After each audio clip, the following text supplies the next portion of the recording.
Aspiring to study abroad for your post-secondary or postgraduate studies? Stand a chance to win a $1,000 or $500 tuition fee scholarship.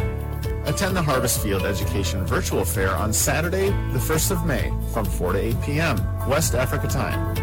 Meet reps from top institutions in Canada, the UK, Ireland, and the USA.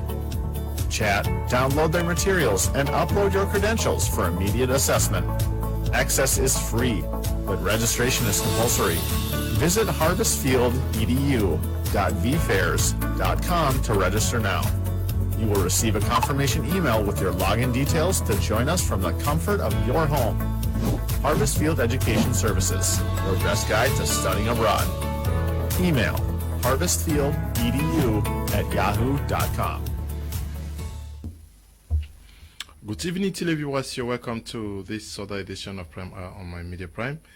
As tradition demands, on Fridays we are supposed to look at how to make our financial and economic situations better at the individual as well as the community levels. This day we are going to be looking at the journey of entrepreneurship using the case of Mr. Teke Samuel as an example. We are going to be finding out how he became who he is today, what were the hurdles he overcame, and how he is surviving, because it's not about getting to a point, it's also about sustaining where you are. We are going to be discussing this with himself, who is still to join us in the studios out here, but we are already in the company of Mr. Buji. Leancine, we are glad to have you.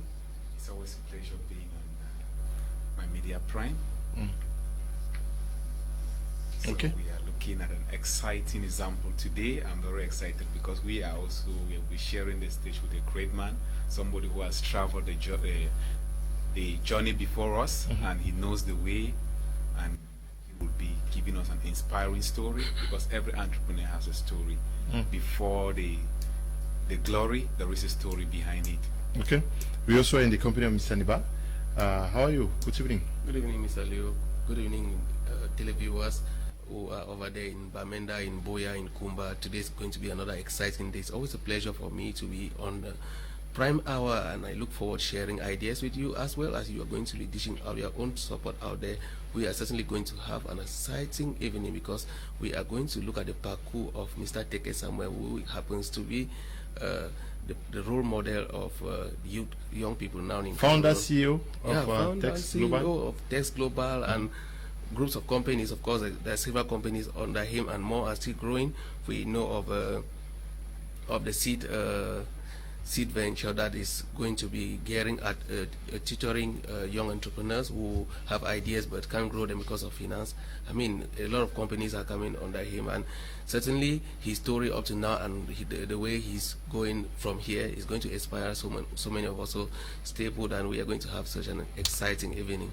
We are expecting the arrival in two of our studios of Mr. Teke. He's caught in traffic. We hope that in the next minutes he's going to be joining us here. But before we talk about Mr. Teke's story, can you guys tell me about your stories? Of course, yes. Every entrepreneur has a story, as I said.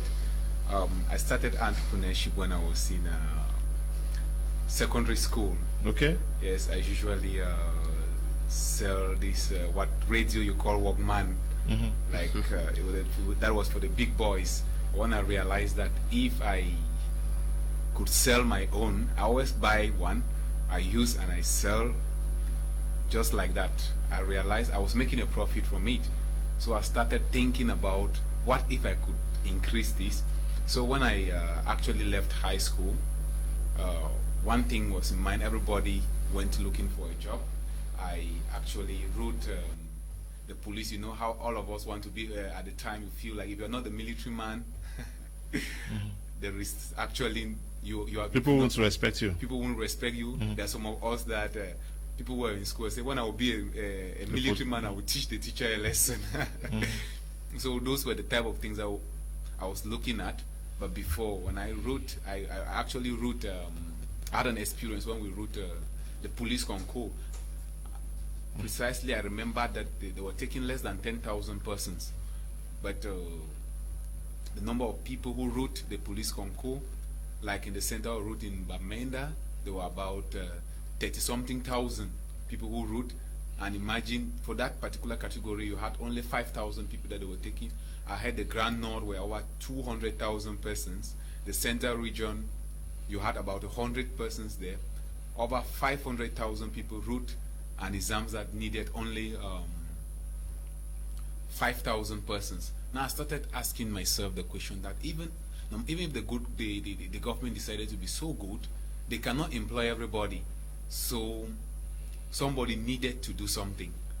From then now I realized that there was a trend, there was this particular field that was coming up, which was ICT. So I said, instead of me going to the university to go and study history, to go and study literature that I was very good in fact I was very good in the arts, but I decided that I was not going to continue with that because I was not seeing a future in it. I was seeing a future in the information and communication sector. With that, I actually have to put down a year to do vocational training as an executive secretary. So with the knowledge as a language student, it was very easy for me to integrate. I started working, but within that time I already have the notion that I have to be solving problems for people's IT solutions. So with that, I knew going to a government institution at that time, they always demand for maths, but coming from the arts background, it was not possible for me. Mm-hmm. But I took it, this was not going to be an impossibility. Mm-hmm. So I did the ICT at a vocational training level.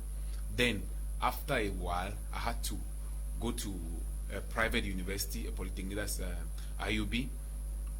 With that, at least, with polytechnics, it's about you having the money. The fees are very high, but the government subsidizes its own, but they have very tough conditions of entry. So with that, I've saved over 9 different organizations.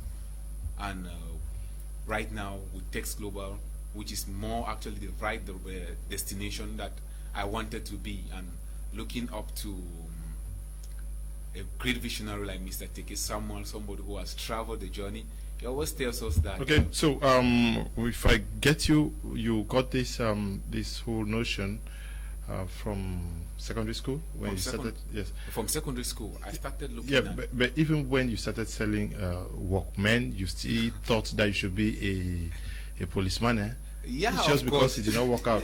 Yeah, it's just. It means that if you had succeeded, you would not be talking tough here now. Of course, maybe something would have changed my mind because I'm thinking about the level of personal development or the encounters that I've had. Even if I did not do that, but what actually changed the whole perspective, what I forgot about the public sector, was network marketing. Okay, yes, Mr. Neba. Certainly, today you talk to many persons in seminars, workshops, and other fora. Yeah. But you are coming from somewhere. Yes, Mr. Primary school, secondary school. Yeah, I come from very far, very, very far. I come from a family of 7. Let me say, I started selling at the age of 5 before I went to class 1 in primary school. So selling has always been my thing. Class 5? Yes, I started selling at the age of 5. Age of 5? Before I went to primary school. Yeah. You call it child's level. To me, I see it like a good experience. You know, from there I went to primary school, secondary school. I studied accounting, and it was a tough journey. You know, I come from that family where you had to hold family meetings to raise the school fee. They need to say, this person bring this, and you know, so that pushed me to work very hard. I had to always assist my mother in selling, farming, and stuff like that. Right up to the university, I was a sales guy. I was always selling books. Till today, I still sell books. You know, I had to actually sell books to support myself here in Douala. And through year 1, year 2, a friend of mine organized extra classes, and they were teaching us when we were in year 2. And when I had my HND too, I started teaching too. You know, he handed over the classes to me, and then I started teaching. I got a classmate too, so we started teaching, and that's how I would raise money. And with the support of my family, I paid for my degree, and I went to the degree. I employed other 2 classmates, and we were all teaching together. So we were 4 of us. it was not when I say extra classes. It was just an incomplete building here in Douala with benches that we took from we bought from a structure. You were teaching and going to school. Yes. Because many persons will say, "I've not gone to school because my parents did not," but you saw the need to go to school, and since there was no means, you had to go the extra. Learn to be teaching, to raise money to get to where you are today? Yes, certainly. Certainly, when I had my HND, my parents said they have done theirs, and actually they had tried. I mean, it's a long journey. Sometimes I wish I could paint the picture physically so that you can see actually what I went through. They said they have done theirs, but to me, I could not go to the university, and then I leave just with the HND without having a degree. So I left. I mean, I came back to Douala. I told them that I was to go to school. So before the first semester started, I had raised some money. So I went and registered myself. And then before the first installment, I called them and said I had some money again, and then they had no choice than to join me in the journey. So that's how I fought with the help of a friend that I respect so much, Chang Belinda. If she's listening, she's watching out there, hi to her. She supported me so much because we're teaching together. She had to leave me with her own money, so that I used the whole money that we were getting from the classes to pay my school fees, and then I later on paid her. So it was such a long journey. But I mean, the classes already was being very productive. We're making money there, but the job mentality did not keep me there.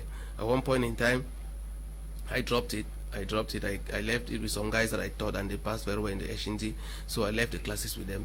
I went for a job in Aqua, for a job of 50K per month, which normally in my classes I was making more than that in a month. But since in my mind, I have always wanted to sit in that office, in that rolling chair with, with air condition, I went there. But when I went there, after 2 months, my computer got bad. I called my friend and to come and repair it. He knew how to repair it. He came and repaired the computer so fast. They were supposed to pay him 20,000, but he finally went home with 8,000. It was such an argument. And then when I was going to see him, we were so angry. That's when the idea started coming that we could create something for ourselves. So we decided there and there that we were going to start contributing money. So we got other 4 guys, and we were 6 of us. We contributed money. That was from 2013 to 2016, where we engaged in the business, but we engaged foolishly because we did not have the knowledge in business. We got into business without really studying it. So that's also part of it now. Yeah. So the falling and rising. So we called the business Ken Ventures. It was we took our names and joined to come up with that name. So it ran just for 6 months, and since we had less experience in the field, that money just disappeared overnight. So we still there. In fact, the hunger was there. I moved from one job. Actually, my first job, I worked there only for 8 months. I moved to the second job, and then the second job I worked for 3 years, and then I moved to another job where I worked for 4 years. But the last job where I was in the bank, where I worked for 4 years, it wasn't easy. The hunger to do more was eating me up, because 2016, my eyes really got opened. I started getting exposure to knowledge. I started meeting people who were enhanced, who were opening my eyes to see that actually I could create impact in my community. Back there in the bank, it became so difficult that during my breaks, I wasn't going for food. During break, I will have to I arranged with a couple of universities there in Bonaberi, where during break I'll rush there and start telling the students, so many graduates are out there looking for jobs, and they don't have it, and all of us cannot be looking for jobs. You should start thinking of giving yourself an extra something, or searching your skills. Yeah, from every education, Mr. Buji, we are talking about your stories. You said you started touching money in secondary school in the sales of headsets. Yeah, Walkman. These radios that used small cassettes. Walkman. Yes. Walkman. So. And but you tried to get a job as a policeman. Yeah, and, I tried as a teacher too. Yeah. But when you look at what is happening, how would you have been if you were today working for a job that you are paid maybe 150,000 francs? That's a salary style of life. Would you be fulfilled? No, I won't have been fulfilled, because working for salary is one of the most challenging things that could definitely happen to me. I've worked for salary for over 5 years, and there was a time that I doubled the jobs. I had 4 jobs at the same time as a secretary to a religious organization. I worked as an assistant manager. I've worked as a secretary to a teacher training college. I've definitely worked as a teacher. I've trained and I've taught in schools. I always tell people that I've taught every class from secondary school right to the university, right to master's degree students. And it was not because actually I was more educated than those people, but because what I knew, nobody out there could actually deliver it better than I do. So I always advise youths that if you want to do something, be best in what you do. Do it in such a way that people will come to you. So you have excellence, mastery. So one of the highest ways that in my journey as an entrepreneur, it will be the ability for me to teach myself, to educate myself, to learn the things that society needs so that I will be able to deliver in time and effectively. And that's what kept me ahead in my journey every time. And I always tell people that in this world today, it is not the amount of certificates that you have. I just mentioned that I've worked in 9 different organizations, but none of them have I ever deposited a CV that I want to come and work here. It's what I do, the results speak, and I have recommendations and so on. 9 jobs. I just mentioned. And you were still not fulfilled. No, with jobs, I was not fulfilled. So if you give me a job today, then you tell me that I'm not supposed to be a problem solver that I am as an entrepreneur, then definitely that's where we are going to part ways. Okay, we have just been joined by Mr. Teke Samuel. We are talking about his story today. Mr. Teke, we're glad to have you with us this evening. Thank you, and I'm happy to be here. It's been a while. It's like a month plus now. Maybe we may have to hire, or you may have to buy a helicopter so that you can fly from Boya to without going through the hurdles, because you came there because of. And come to Douala. No. But okay. The helicopter will go. Yeah, Mr. Teke, we this evening are talking about your story, the journey of an entrepreneurship. Yes, tell us, where did you start? He says he started selling in 5 years. 5 years. Yes. He says he started selling Walkman secondary school. When did you start, Mr. Teke? I think I'm one of those persons that can say that some entrepreneurs are born. Yes, I think I was born as one. In the sense that while I was growing up as a child, unconsciously I have this need of solving a problem. My family was broke. My family was very, very broke. So I had this natural need of solving a problem for myself and for my family. So while I was still in primary school, in the village, I always, when I come back from school, I go to a nearby town that's close to the village. I buy kerosene, and then come back in the evening. You know, in the villages we use lamps, those lantern. Where was that? Kumbe Yongo in Bamso subdivision. Very remote. Most people don't know. You have to get to Kumba, you get down, pass through Bole, until you get to Mbonge, then you now pass Mbonge, then get to the village.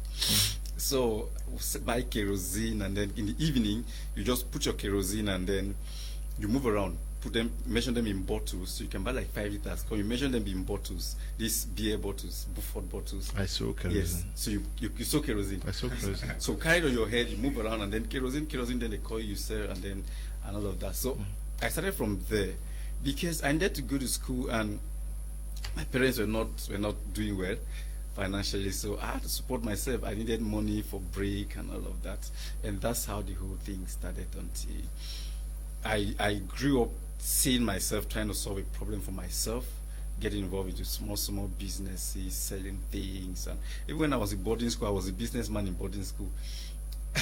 I would say I would scale the fence, go to town, buy arrow. There's a place in Fiango, a woman that says, they call it Mami 430. I'll buy arrow from there, come to school, sell it. I would buy it like 2,000, come sell for like 5,000, and I make money for myself because I had nobody that would visit me in school. I actually struggled to send myself to a boarding school so I can get the best of education because that was the information we have. And the whole year, nobody visits me in school. So during visits, what I do is I either scale the fence or take permission to go home because I don't want that pains of parents coming in and then nobody's coming to visit you. Then I'll pretend to be sick, then I'll go home, or I'll just stay in the dorm, or I scale the fence, go buy arrow. Because in the evening, after all of that celebration, parents come in, they will still have to come eat for an arrow. That was like salad in school. So that's what I was doing, and it was. Why I asked the village is also to relate where you are today and where you are coming from. Okay. To say that the entrepreneurship journey could start from anywhere. You do not need to be in a town or from a wealthy background before you succeed. Like what I always say, I don't think location shouldn't be a problem. Your location for success is in your mind. And fortunately for some people, God really have mercy for certain people. There's some people that the mercy of God in their life is more. And he helps you. There's what I call unconscious competence. God helps you at an early age to begin to do those things unconsciously. You are doing certain things. So all you needed is just someone to tell you, hey, come on, just go ahead, and this is the way. And you get it right. But if you don't have that person, if God doesn't direct you to that person on time, you might miss it out. But every one of us, wherever you're coming from, there's this unconscious competence, which is a kind of grace from the universe that fall upon you and tell you, this thing you're doing, this is where you're supposed to go to. And that's what actually worked for him. Probably God had mercy and saw the family. I was coming from a family of 12 children, and everybody was broke and there was no money. And someone had to survive. I was supposed to be this person. And if God had just allowed me like every other person in my family, probably I would have been in the village doing farming. Maybe I would have given birth to like 50 children because my parents had 12 children. So maybe we would have been doing that kind of competition. Now, Mr. Teke, you call the name Ikombe Lyongo in Bamuso subdivision. Yes, yes. Yeah, Bamuso is a subdivision, it's Indian division. Indian division, sure. Yes. You grew up there. Yes. And felt the need to get out of this. What struck your mind? Was it the fact that nobody was succeeding, or you saw others living well and you thought that you should bring your family out of that condition? Well, naturally, in the village, it wasn't a problem. Okay. Living average, below average was a normal thing. Everybody was like that. But there was a particular family. I think that family, that's what the chief was. That's the chief's family. The chief worked in one company they called Pamo. So they came out. These people that work in estates in Pamo. My father works with Pamo. Yes, so he was maybe an accountant or something. So he came out as the wealthy class. Then they made him the chief. Then they mandated the entire village to vote for this chief to become a parliamentarian. Like the heat drum, when we were small, the heat drum that everybody must vote for our chief to be a parliamentarian. So they voted for the chief, was a parliamentarian. There's another family that was, the father was a mayor, the man was a mayor. So these are the two people everybody was looking up to as a wealthy class in the village. Now, some of us had it hard from this family. I remember one of these days I was going to town to go and buy my kerosene, as usual in the town of Kumbonge. And these guys, they had a Carina too then. And they were passing and they saw me, and they stopped to carry me, but I was asked to remove my slippers. So I'm saying this on air. But I was asked to remove my slippers and then get in the car so I don't dirty the car. But unconsciously, I felt so bad and embarrassed. And I said to myself that I must buy a car. Within me, I said I must buy a car. I had to make friends with one of that man's sons. I think he's one of the nicest person I've known so far. I made friends with him, and I started learning how to drive. I will earn a little money, I will buy petrol, I will follow him. This will happen. I will have to walk from my house, pass through their house, go and wait for him towards the end of the village. So he would drive the car, come there, carry me, we'll go to CDC. It's a camp. I'll wash the car. That's the sacrifice I will make. So he'll carry me, we'll go, I'll learn how to drive, we'll come back, I'll have to wash the entire car to come back. So that was the sacrifice I made. Not knowing how I'm going to buy a car because my dad doesn't even have a bicycle. But I said I'm going to buy a car. Then I started learning how to drive at a very tender age. I learned how to drive. I was building something. Then this other male person, he was close to our house. We needed to watch TV. When they put Nigerian movies in the evenings, I would go there to go and watch. So before you could watch TV, you have to go to this house, wash plates, clean the house. We'll walk for these people. Then the evening they'll put on the generator, put on their TV. We'll sit there to watch. Now, you will not sit on their chair. If they too love you, you sit on the floor.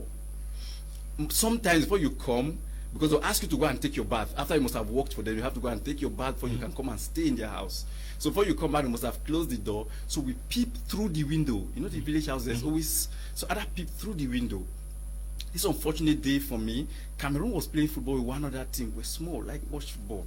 So the whole place was locked up. And I would have trekked to one far village to go and cut Indian bamboo. You know, in the villages, you have Indian put their antenna. The antennas, yeah. One long antenna, we went to the village, everybody carry, you have to support it, because if you don't carry, they will mark you and you will not watch TV. So we came, put that stuff, and then we turn it until the thing was actually showing. Then we have to go take a bath to come back. Before we came back, they were locked everywhere. So I had to peep through under the door if I could see. And unfortunately for me, they swept sun, and sun entered my eyes. I wept. And I went home and I said, I must be the first young person in my age group to buy a television in this village.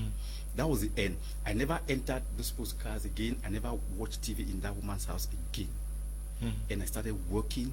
When I got to secondary school from 1, I started buying cocoa. I'll come back from school.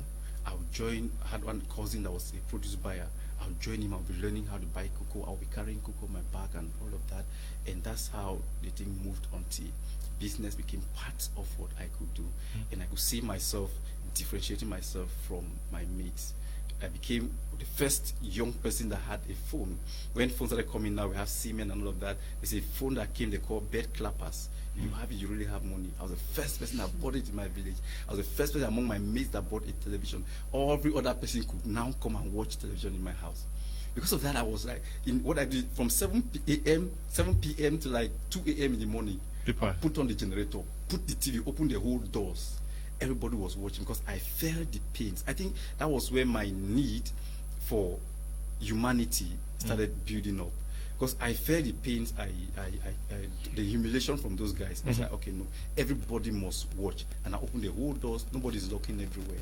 It just started like that. Okay, when I listen to what Mr. Teke just said, he made 2 key decisions. A radical decision. It starts with a radical decision. He says, okay, in their car, or before entering the car, they say you have to remove your slippers before you get in.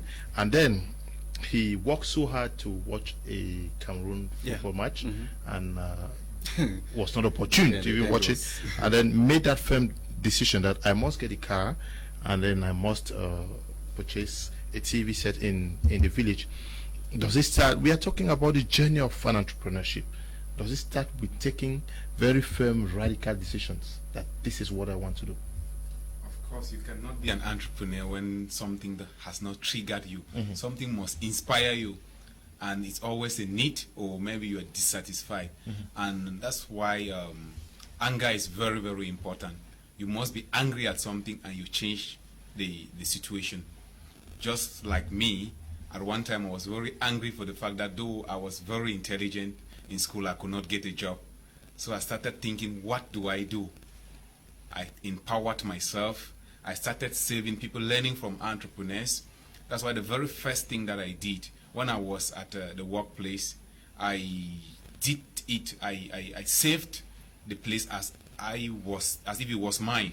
For that reason, I was made the assistant manager of the place, though still what you call an apprentice. So those are the things. But why I decided to take that journey was because I was angry, just like Mr. Tika, I was angry for the fact that every time they say concours, because our parents and the people around us will always advise us, write concours, they are out. Those who are in having jobs, they always request that the concours are out, let's write it. At one point, I calculated in a year, I think it's 2013, the money that I put into concours That one was about 300,000. I said, if I start a business with this one, it is going to help me. I could start a business with it. I said from that time, nobody, no, not even the government would take my 1 franc again because of a job. So I started buying CDs, because you realize I'm somebody who actually fell in love with gadgets. So I started buying TV, these DVD cassettes. I usually buy 150 francs or 200, and I sell for 500 francs. I bought them in Bamenda. I would sell in Dop. I would sell them in Oko. So gradually, I increased to selling DVDs, the DVD players, TVs, went to computers, and that's it. I became a salesperson, and today I'm the marketing director for Tex Global and Value Chain Services. I think it's something that started from the day that I got angry with the fact that I have been giving too much money to the government, and I said, I'm not sure the government needs my money, I need their money. So let me be solving problems for them. I've repaired as a computer technician because I did hardware maintenance. Okay. Good evening, Mr. Liu. I'm Teme Ben. I'm writing from Mauritius, Iceland. Please, I wish to introduce my business in your platform and a program like this. Please, what should I do? Just contact us, please, if you have any business anytime. Call us, contact us. We are going to advertise your business on My Media Prime TV. You could use the morning show, Cockroach, that is handled by Fit Data. You could use In the House. You could use any of our pigeon programs to advertise your business. Just contact us, and we are going to give you the opportunity to do so. I want to stress on this issue of taking a radical decision. That is, everybody who is watching, because many young people are in their homes, living with their uncles, and say that they really want to be entrepreneurs, but they need to take that firm decision. That is, they need to take that the radical decision to leave they call it comfort zones. Yes. Yeah. Mm-hmm. Yes, leaving the comfort zone is one of the advices that is usually given for somebody who wants to do something worthwhile, because if you are getting all you want, you don't see that need, there's no desire. But if you would desire something extra, and then you can't have that in your comfort zone. But taking a radical decision doesn't mean that you should, because when we're talking like this, we're talking about people living with their parents or their uncles. Some will say that, okay, they have said that I should become a radical entrepreneur, so whatever daddy or mommy is saying, I shouldn't listen, I should become an entrepreneur. No. At one point in time, there's that point where you have to be under somebody and follow instructions, and there come that time where you take responsibility for yourself. That process, you cannot skip it. If you skip it, you are going to cause a lot of problems in your life and your family. So that decision, most times entrepreneurs, they walk a lonely road. People only come to support your journey when it has reached let me say a particular stage in the fruitful journey. But at the beginning, you have the full responsibility to take that decision, that today this is the road I'm taking and nothing is stopping me. Like in March 2020, when I quit my banking job, that's one of the most radical decisions I've ever taken in my life, because everybody around me, when I informed them, they were like, no, you can't quit, because how are you going to cope? You have a family, you have children. I discussed that with people around me for about 2 years, but for the last 6 months to that decision, I did not discuss it with anybody. I did not. I took that responsibility that whatever come me, I'm going to take this decision and I'm going to cope with it. And of course, when you are taking that decision, mind you, it's going to be hard, because you're breaking from a point where you already had comfort, you had relationships that were fueling maybe your daily life, to a place where you don't know how things are going. So it's going to be a difficult one, it's going to be a tough one, but taking some radical decision means that you are going to face radical situations. Okay. Good evening, Mr. Liu. I wish to find out from Mr. Teke, when will Tex Creed go functional, and do they finance any projects or only projects which are agriculture oriented? Blessed day. Elvis Liunga writing from Boya. Good evening to you. Elvis Liunga, there is another question for you, Mr. Teke. That's why I'm reading the messages at all. Good evening. I'm seeing a program. They said that journey of entrepreneurship. What is the journey all about? It's a journey of how you leave poverty to becoming rich. That's a journey all about. Did I speak well? Okay. Let me not misrepresent what we are talking about here. Good evening, Mr. Leo. I'm Romanos from Douala. Thank you for this educative program. I have heard so much about this company and they sound so interesting, but I'm very scared to invest because of the numerous banks that ends up running away with people's savings. Please, I want Mr. Teke to give more reasons one can trust Teke Global. This program is very educative, Mr. Kum Leonard. These guys are very instrumental with their testimonies. Our youth in Cameroon should emulate such persons rather than depending on the government. The last speaker just reminded me of my life in Nguti. The best way to succeed in life is to move out of the comfort zone. Jude is writing from Canada. Good evening to you, Jude. Mr. Teke, can you just assure everybody that the Teke Global is authentic, credible, because they keep calling me every day? I don't think there's anybody in Teke Global or in Cameroon that I know at the moment that lost the kind of money I've lost in businesses. Okay. If I put all the money I've lost in my life in business, I've actually hustled, I've worked hard. If I put all the money I've lost in businesses, it should be getting to at least 600 to 700 million. I've lost a lot of money. So I know what it means to lose money. I know what it means to want to commit suicide because of a great loss in your life. And I didn't start Teke Global because I want to make money alone. I started Teke Global to solve a problem and to take myself away from that guilt of all the loss I've had in my life. I've introduced people to businesses that they have lost their money. I needed to compensate them. That was why I started Teke Global. And I can tell anyone, like I was talking to someone today, I said, by the grace of God, if Teke Global closes down today, we can sell off our assets and we pay people back their money. That's the assurance I can give anybody. Sometimes I feel terrible. I don't even know how to talk about Teke because I've done this thing for 4 years. I have sacrificed, I have sweated, I have done a lot within 4 years to be able to build this credibility. When there was nothing to show up for, there was no property, there was no land, there was no business to show up for, we were there. You should have doubted us in 2016. You should have doubted us in 2017. You should have doubted us in 2018 or doubted us in 2019 or even 2020. 2021 is too late for you to still be scared or be afraid that something's going to happen. I know someone might want to say, okay, but you're not God, but trust me, I'm a child of God. And I have seen the end from the beginning. I know what I'm working with, I know what he told me, and I know where we are going to. Okay, but Mr. Teke, 2 questions came now. Yes, sir. First, there was another one before this. The other one that says, maybe you can just read that. Okay, let me take the pains to go back to it. Oops, this one says set the journey of entrepreneurship. Okay, I say the journey is from poverty to riches. If you want to. Yes, the one before that one. Yes, thank you for that. We should find out if from Mr. Teke when will Teke breed. Oh, Teke breed. Teke breed is actually a new community that we are creating. I think by 15th of May they are going to launch it. So what we want to do with Teke breed is, I've had a lot of people come to my office. I have this idea, I have that idea, and none of that. I need funding and all of that. So we cannot be supporting people's project or mentoring people's project haphazardly.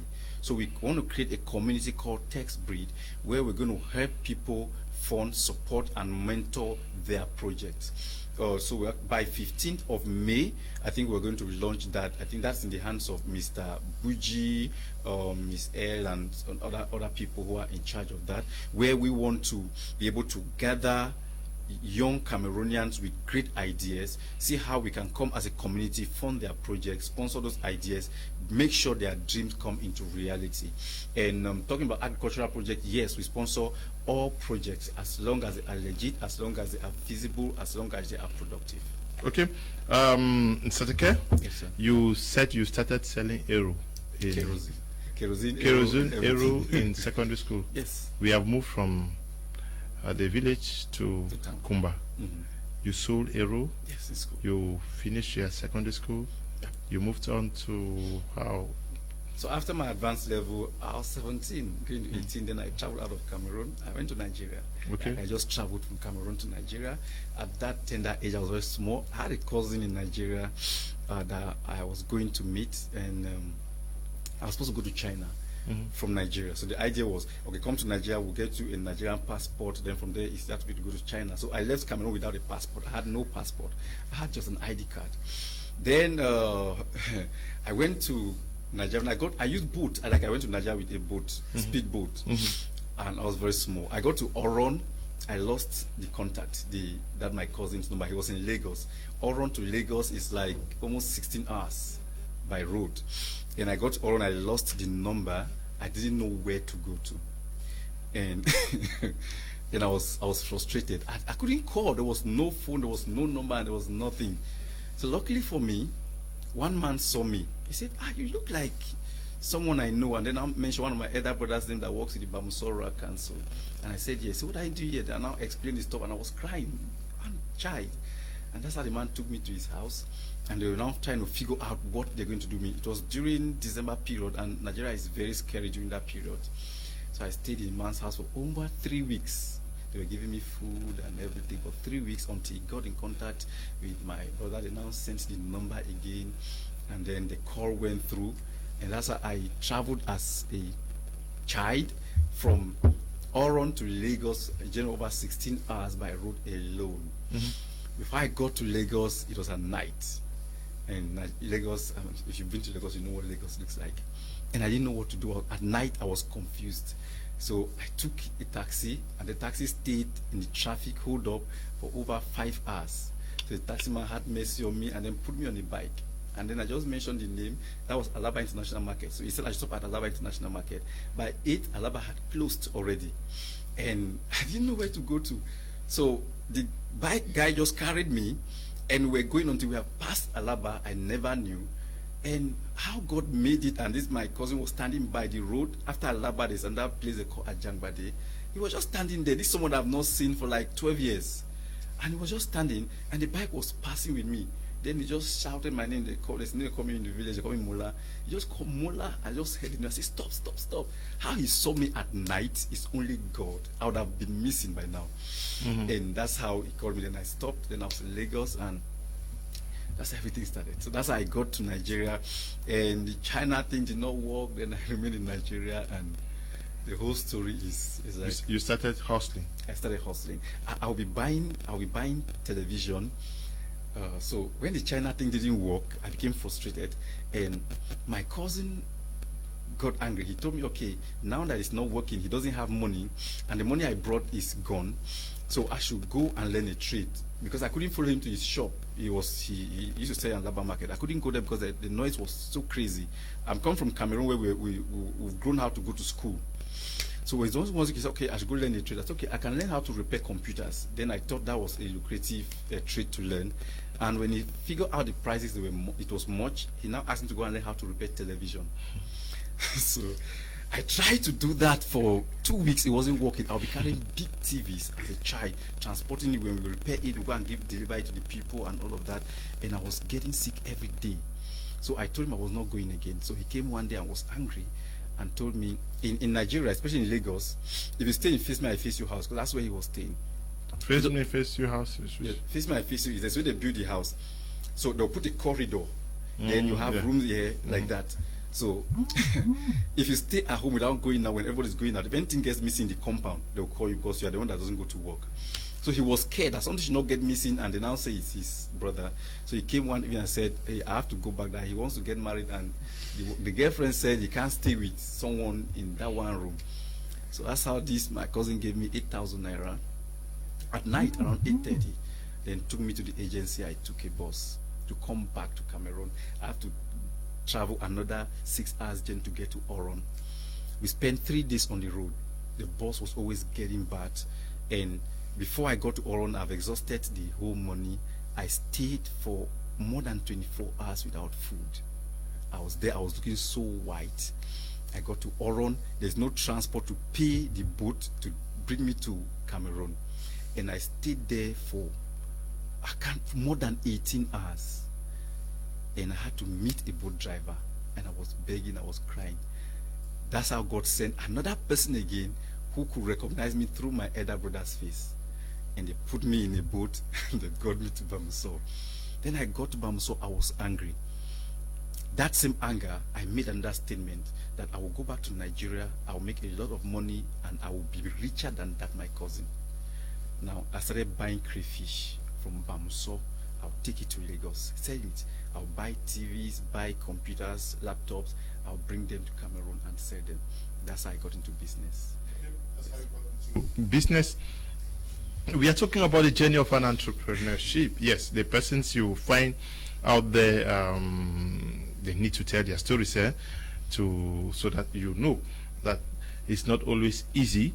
Now, he went to Nigeria. It was not easy. He was sent packing. He received sand from. He's seen it all. But he always made that determination or that decision that I must. This is what you've done to me. I must be more than you. So I want to say something. I wasn't angry with people that did those things to me. Yes, I was angry with myself. Yourself, so yes. there was no form of revenge, Yes. or form of I want to pay you back for the evil you did. And so you cannot get it right if your problem become people. Your problem should become, how do I change this? I think from his story, most of us who were born in the early 80s, we experienced that, had a difficulty having access to watch the TV. As I said one time in a seminar, that when I was growing up, I was planning that when I have money, I'll buy a TV, and my kids too are going to treat other kids the way they treated me. But my dreams did not go through, because the time I bought the TVs were even in people's hands, so I could not fulfill my dream. So it's an experience that we early had. But you blaming people, your parents or whosoever did whatever to you in the journey, will not permit you to go anywhere, because this thing needs a lot of attention. It needs a lot of nurturing, nourishing. And if you go around saying, okay, this person did this to me because, and you stay there blaming, you will not go anywhere. It takes you deciding. But the good thing is that when you decide to do whatever, it's not about you. What you are doing is for other people, and that's what life is all about. Like somebody, what made me to start going around and talking in schools and telling students that no, it's not all about job. If you can get a job, there's other things you can do, you have skills, was because I did not want them to go my journey. Because now, okay, this is where this I've born, and this is how it's rocky for me. They should not come the rocky way too, because my way was rocky. What should I do? I should tell them that, okay, 1,000 of you are having the same certificates. 1,000 of you are looking for jobs. What is going to set you apart from others? That's the difference you should be thinking. Okay, now if jobs are not coming, what should you be doing? Will you go back to your parents, or you will now get into some kind of dirty stuff because jobs are not coming? You should always be in that position of asking questions to sort yourself out, not staying and saying that, okay, since things have not gone the way, because it is certain the school system is doing what they are doing, and that's what they can give, and that's the base, that's the window that you can see through. You have the responsibility to either see through that window and then create a bigger picture for yourself, or you lay there low and do whatsoever and lament. As I always said, my motivation at the bank was retired people who were coming for pension, and their pension was very small. You see somebody who has worked all his life, and his pension is 18,000 or 32,000, 50,000. I was like, and then you see them, they are old, they are sick, their body needs maintenance, but what they are paying them, I start to imagine, okay, if I grow old, and is this what I'm going to be paying? If I told my kids I did not invest in my kids, or I had no investments around, what will become of me? I'm earning a salary of, let me say, averagely 300,000, and then at a certain age where I need to take care of myself, salary has dropped down to 18,000 or so. I mean, I think that's why so many people, when they retire, they die early. When they retire, because their income drops drastically, and if at all they had not prepared their retirement per se, not the kind of preparation that we. Actually, Mr. Teke, I want us to take a topic. maybe next week if you guys are disposed to talk about preparing for retirement. Okay. Just Yes. remind me so that Yes, we discuss that. Yeah. That's going to be very, very important, because as I was saying, at the bank I saw a lot. You see, because normally when we grow old, our bodies need a lot of maintenance, because through our youthful age we have encountered hard labor, maybe hardship and stuff, and the body is tired. It needs more maintenance. At that point in time, you need more income to be able to maintain yourself. But if that income is not there, what happens? You die. So that is not what we should be waiting for. As you rightly said, that's something that we should enlighten young people about. We should enlighten even the generation that is about to retire. And I think Test Global is that platform where you should be looking at. But what is crucial here, when you listen to the story of Mr. Teke, he sells kerosene, he sells watafu and eru in school. He moves to Nigeria and things don't work out. But he did not settle down for what was given him by his immediate environment. For example, the cousin says you have to go learn how to fix televisions. He looked beyond what his community presented to him, and that is where many young people fail, because you are in a community and almost everybody is selling cuisine. You start selling cuisine and you end there, and whatever life presents to you, you engage in it and end there. Yeah, absolutely. That is it. The problem that most youth face is this my rich uncle is not doing this to me. The government is not doing this. My parents are not doing this. You have complaints like my parents are not rich. So I always relate this back to my own situation. I've sold firewood. I fetched firewood in the forest that you could describe as an evil forest to sell just to make money. Mount Oko to be precise. I fetched firewood there and sold. Why? Because I went to school at the time where we have other children go to school, pocket allowance and other things. So during break, they always have to go, they eat or something, they take care of themselves. But going to school, coming for the fact that what is given to us is your school fees. You have your school fees, then you can take care of any other thing that arises. You're paying, but there are children who have pocket allowance. They are almost like they're on the salary. So I decided that I will just go back during holidays, as if it's because the school term has 3 holidays. Every holiday I have a number of bundles of firewood that I have to fetch in the forest. From the fact that I grew up in town with my aunt, that is in Kumbo, before I came to the village and I was exposed to such situations, sometimes I will carry my firewood, it's heavy and I'm crying. But I'm actually going with it. You have firewood that you could sell for about 5,000 now, but we sold it just for about 200 or 250 francs. All those things were the things that actually made me. You survive through tough situations, but I did not have to blame it on anybody. I had to face the realities so that I could be able to take care of myself. And that is why I always say, whatever you do, put your mind into it. Don't do it as you want to challenge anybody. Become excellent there and you're going to save before great men and women. Okay. Good evening, Mr. Liu.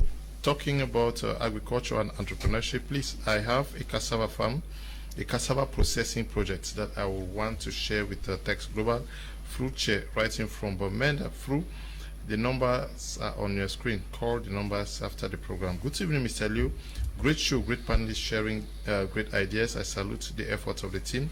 It's a blessing to have them around. Oliver and Shom, writing from Bamenda too. Good evening to you, Oliver.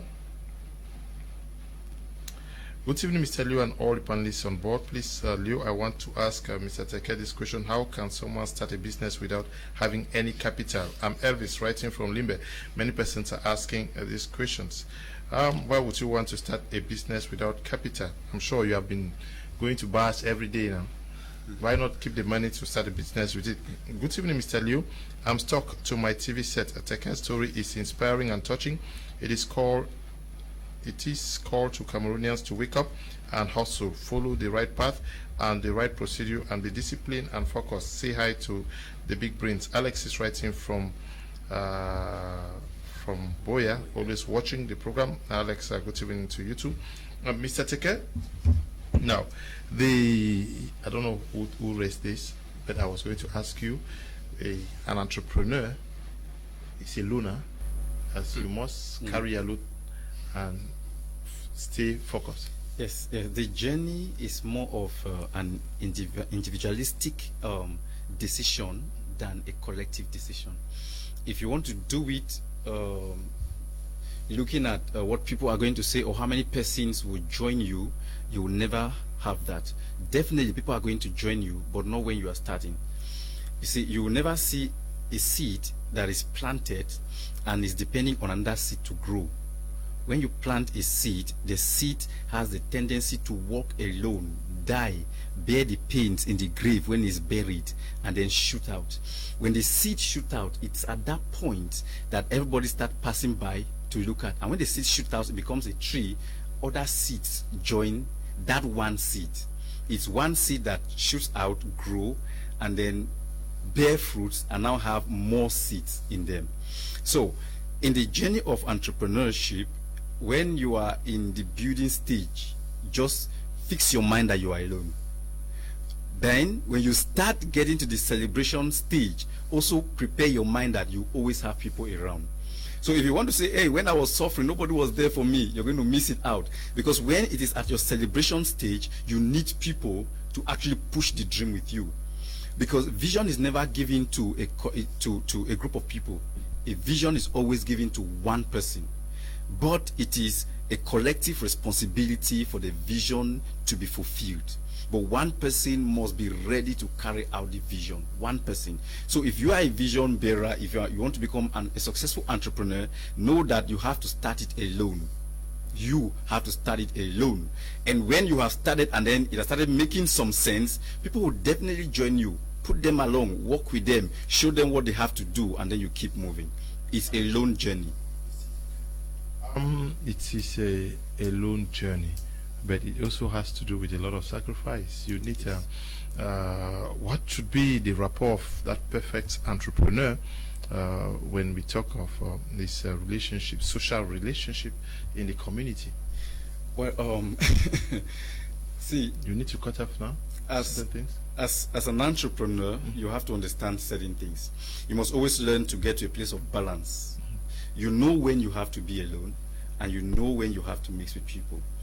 I was writing some notes lately, and one of the areas where one has to become rich or wealthy is the area of social network, because there are certain areas in your life where you need people, you need relationship.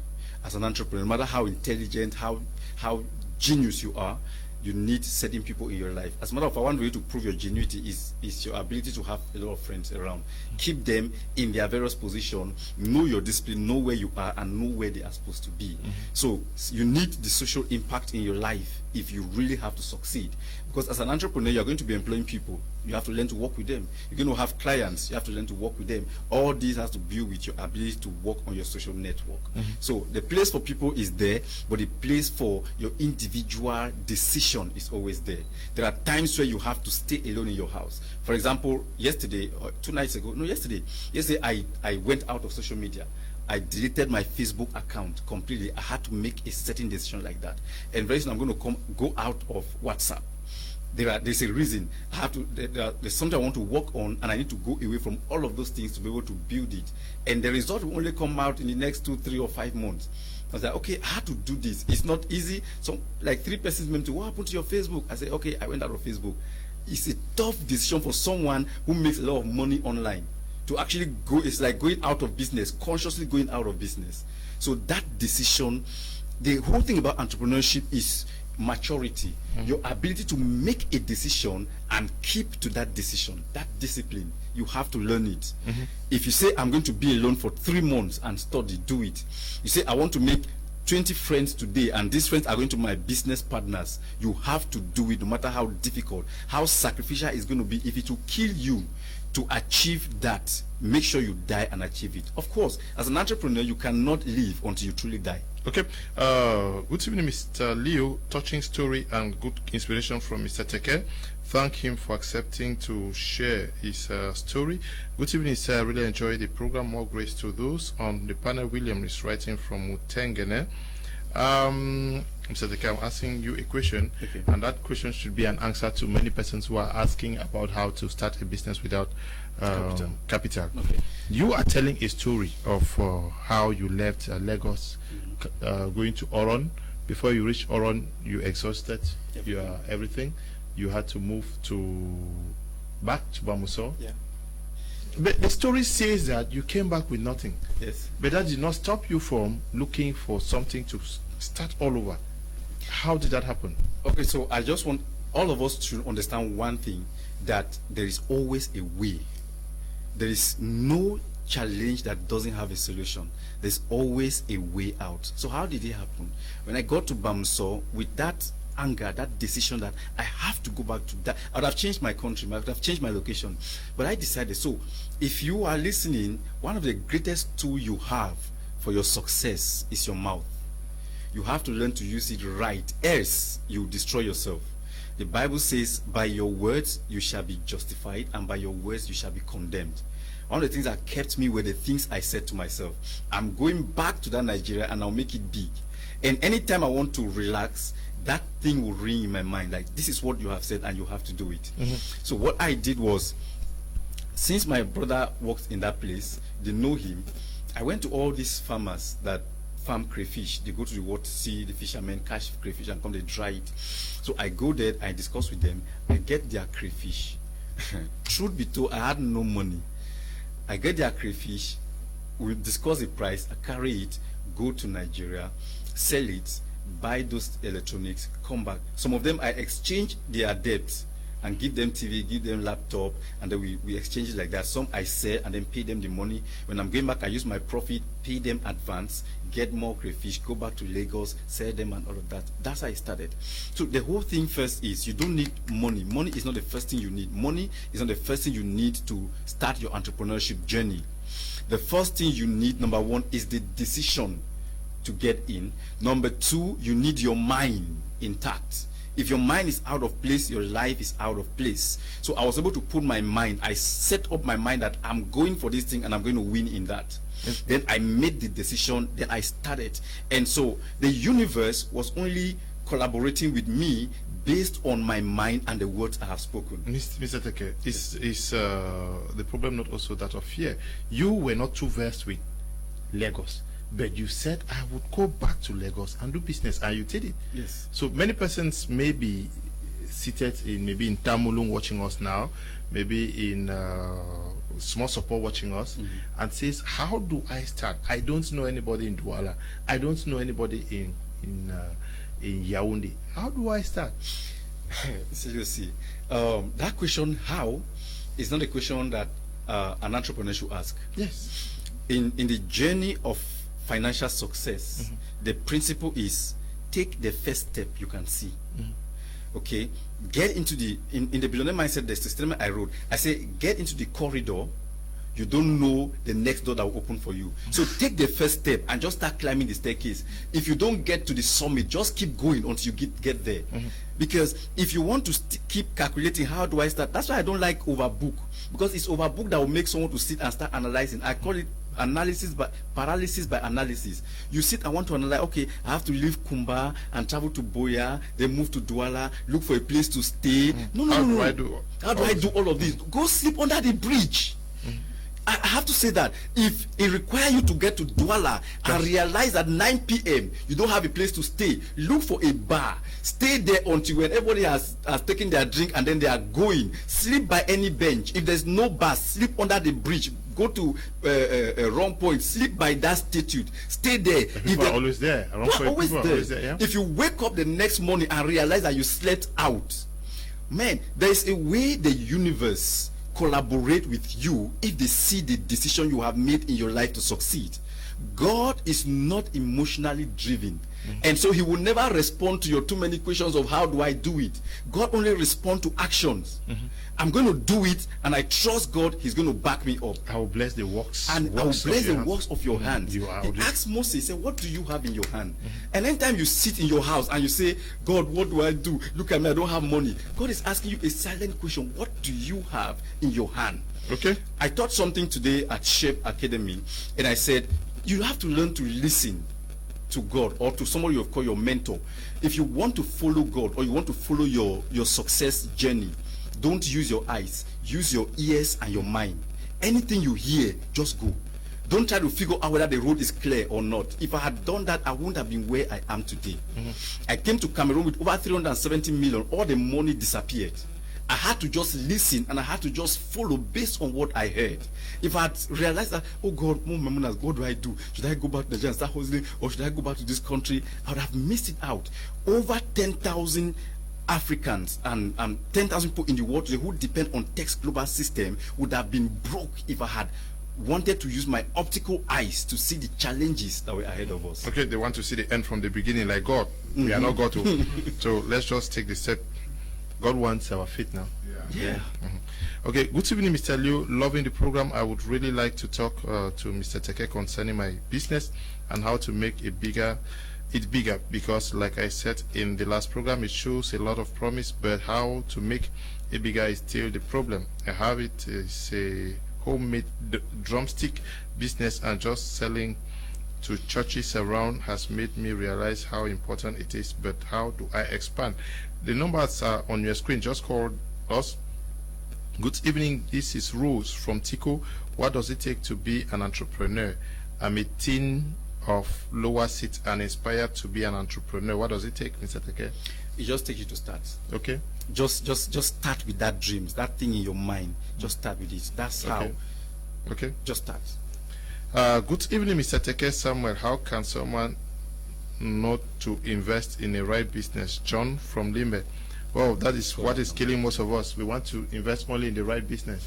But it's good to also do some findings now. It's good to always find out how do I invest in the right business. It's perfect, it's wonderful. But sometimes there's something I always tell people. I say sometimes just give yourself that, okay, if I lose, I lose. It's a risk now. Yes, it's a risk. There's always a risk. Like I always say, what faith is to a Christian is what risk is to a businessman. If I lose, I lose. Just get in there. So you've been asking questions all through your life. 10 years, yes, 10 years. There is no wrong business and there's no right business. It is wrong people that make the business wrong, and it is right people that make the business right. Okay. Good evening, Mr. Liu. I love the topic. It's really inspiring. Greetings to Mr. Teke. His story is really inspiring. Cindy is writing from Bomenda. Good evening. Please, I wish to ask Mr. Teke that what are the factors lenders consider before giving out loans to entrepreneurs? It's Brandon writing from Limbe. Good evening, Mr. Liu, and to Tex Global from Daddy Clay in Boya, the president of a newly registered association mandated to fight poverty. We have identified a verifiable farmland to produce and transform cassava.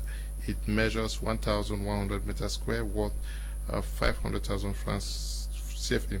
We wish that Mr. Teke and team help us acquire it, and our group will refund the money after a year with 10% interest. Can you just call them and discuss that, yes, please? Yes, Textbill will take care of that. So just call the numbers on the screen. Good evening to you guys in the studio. I want to thank my Media Prime for the program. I'm so happy to join this program now. I actually stayed with Pastor Samuel in Port Harcourt. He is a God-fearing man. Thank God I have his number now. Who's writing that? All right, so what people don't also know is that I'm a pastor. I'm an ordained pastor. Okay. Trust me, I'm an ordained pastor. But so when people hear you're a pastor, they yes, your number. Yes, your number, they'll call you. Yes, they'll call. Okay. So they expect you to be in a church. And I had these pastors that came one time and they were attacking me like, why would you abandon the house of God and then you are moving around teaching people how to make money? And I tell them, of course, teaching people how to make money is also ministry. That's where I'm doing my own pastoring, because God wants us to prosper. And if anybody can make a decision to teach people how to make money, you are doing church. Okay. Good evening, Mr. Liu. I'm Casey from Bamenda. I want to start up a business. I want to be educated. just start the business now. Whatever business is in your hands, but you can call for advice using the numbers on your screen. This is my first time to watch this program. Which days are these programs going on? I really love the program every day from Mondays to Friday at 7 p.m. Hello, good evening to you guys in the studio. Good evening to you too. Hi guys, I'm Kenvo. I want to ask, how can I start a job as a student? I need your help. Program yourself. Just great time. Good evening to you all in the studio. I appreciate the better work that you people are doing. Please, Mr. Lee, I wish to ask Mr. Teke Samuel how to know what you are born for. From FOPA Obain, level 1 transport and logistics students, you get Bonamusade. Okay, not far from here. Yes. Okay, so how do you know what you're born for? So I was teaching today, and we had a program at Shape Academy. Shape Academy is the entrepreneurship school that we started to help people develop their mind and their entrepreneurship mind. So we had a program today on finding money to fund your dreams. And so when the trainer, the person that was training, was talking, so they gave me some few minutes to talk. So I told them, see, no matter what you're looking for, there's one thing you have to find that will help you find all the money you need in your life. And that thing is yourself. The day you find yourself, every other thing follows you. So how do you find what you were born for? It's very simple. Number one, look at the kind of things that you enjoy doing, and you can do them very well even without receiving a formal training on how to go about it. For example, I discovered I could talk very well, and people listen to me when I talk. I knew that was what I was born for. And then I started talking, and then developed the talking, and then today I'm an entrepreneur. Most of the job I do is talking. I talk. So look at the things you can do conveniently well, even without anybody paying you, and you can still do it even in your dreams. Number one. Number two, you have to watch people's earnest opinion about you. Sometimes you walk around, someone say, you look like a banker, you look like a pastor, you look like a this. You have to monitor their earnest opinion about you. You see that most time while you're growing up, parents, older people, they say certain things like that. Always put that into. Okay. Many persons are wanting to know how they can raise capital. You can raise capital by tasting the waters as to whether you are an entrepreneur or not. You are seated at home for the past, since you graduated from the University of Boya or Yaoundé or any of these institutions, doing nothing, 2-3 years at home. Just can you tell them how they can start raising the capital? Yeah, just like Mr. Teke said, the problem is not capital. The problem is not capital, and I always tell him that if he had lost everything, and there is one thing that if he lost, he wouldn't have had Tex Global today. The over 10,000 people that are enjoying financial freedom thanks to Tex Global wouldn't have been. What he did not lose was his billionaire mindset. He did not even lost, it's not about a millionaire mindset, because there is no possibility Mr. Teke could never have become a billionaire, because the mindset that he had is that of a billionaire, that of solving problems for people and getting paid. He realized that when he came back from Nigeria with nothing, what did he have to do? He had to create partnerships, and that's one thing that many of us don't understand. Partnerships. He created partnership with the local women and selling crayfish, as well as even when he was in the boarding school, his partnerships were with those selling hero. And you need partnerships. You need to know people who have what you want to venture into, so that you can be able to market it for them, you can be able to sell it for them with a commission. And I always say, if you lack any other skill, don't lack the skill to sell something. Because with that, if you know how to sell, you will never be broke in your life. That's the first skill that I would recommend. If you are idling at home and you don't know where to begin, learn how to sell. Also learn how to save people. Learn how to actually save even without anything. Don't put money first. But when you put money first, we will not finally get the money. Somebody will pay you the money and will not give you will not be willing to help you grow. But when you earnestly seek advice, you also need mentorship. You need to be humble. You need to humble yourself to learn from those who have gone ahead of you. Don't depend. Start from somewhere. even in mains, put in a small, if you're a university graduate with master's degree or PhD, forget about all those things. Look at what is your immediate environment needing. How can you solve it? I actually watched a video done by a writer, Nikivet, who says, is your degree, is your certificate holding you back? If that is the case with you, you have to put it behind you. Know that you are entering a world of certificate, as Mr. Teke will put it himself, which is what you know. You are paid according to the value of what you bring to the market. So you now understand value. Value is the currency that you are going. That is what is going to give you what you need. People buy the value you bring to them, you bring to their businesses, not actually the money you bring. Can I say this? Let's see how we can get this straight. Before you talk about money, there are dimensions or spheres of worth. There are certain things you need first. So everybody's talking about how do I raise capital for, how do I get money to start a business and all of that. Before you start talking about physical cash, there are certain dimensions you have to go through before you talk about physical cash. And when you go through these dimensions, they can actually give you money. One of them is what I call spiritual wealth. If you really have to be wealthy, you have to go through the dimension of spiritual wealth. It means before you start thinking of how to have physical cash, you have to look at how rich you are spiritually. Your spiritual wealth, the dimension of your spiritual wealth is very important to any physical money you want to make in your life. So every one of us listening, I want to make money, I want to do this, please build on your spiritual life first. Because the average Cameroonian is not spiritual. That is, they are not godly, they are not devilish. They don't know God, they don't know Satan. Neither cool nor hot. And the Bible says that's the kind of person the Bible says God spits out. You're not cool, you're not hot, you are just there. And the spiritual realm doesn't work with anybody like that. The day you see whiskey, you drink. You drink. The day you see shy, you drink. The day pastor preaches, you give your life to Christ, and the next day you repent, and then you go back again. Today demon is chased out of you. Tomorrow, things like that. So decide where you want to belong. If you think Satan will favor you, just become spiritually devilish. Or if God will favor you, become spiritually and follow God. But you must have a spiritual backing if you have to succeed. Okay. Number two, you have to work on your soul worth or your mind worth. You need to learn to build your mind, your mentality so much that money lives in you before you can actually handle it in your hand.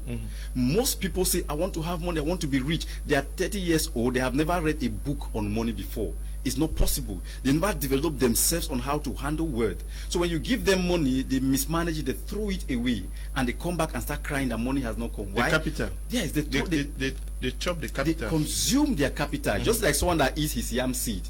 If you eat your yam seed, there's not for you to plant during the next planting season. So how do I raise capital? How do you raise capital? If all these people that ask how do I raise capital, just give them 5 minutes to think from January till now how much money has passed through their hands that they have consumed, that to buy clothes, to eat food, to drink beer. You realize that they have had more than the capital they're actually looking for.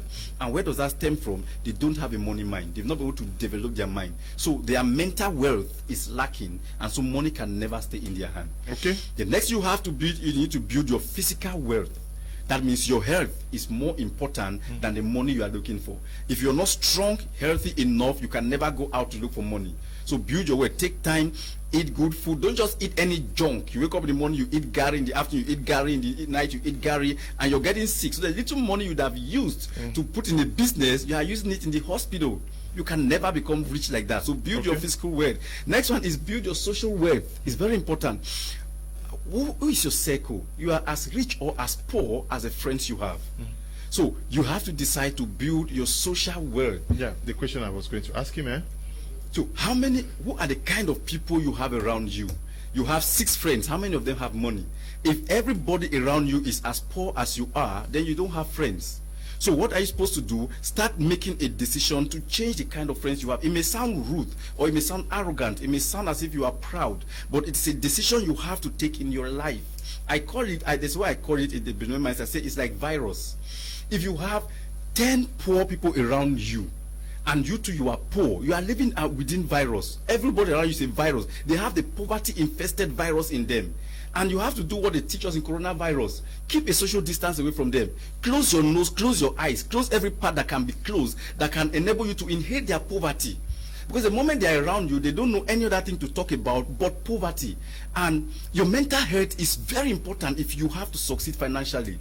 And the moment they're around you, the things they say gets into your mind and it affects your mind. So who are your friends? Change your friends. Change people that stand around you. Your social world is very important.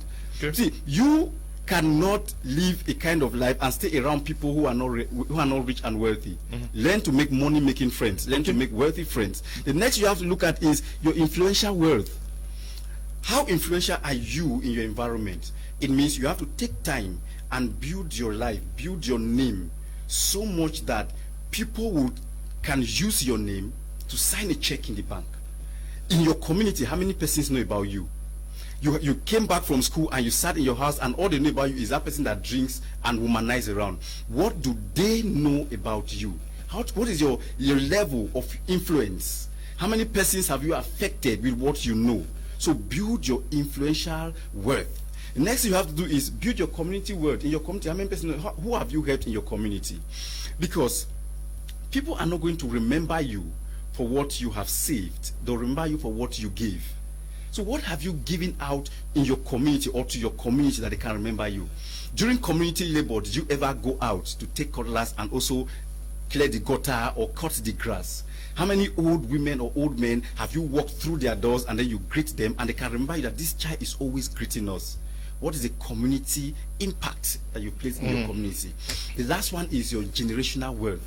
What have you done that can last generation? The Bible says that a just man, a righteous man, will leave wealth for his children's children. So my definition for someone that will go to heaven or a righteous man is someone who have worked so hard to amass wealth for not only for his children but for his children's children.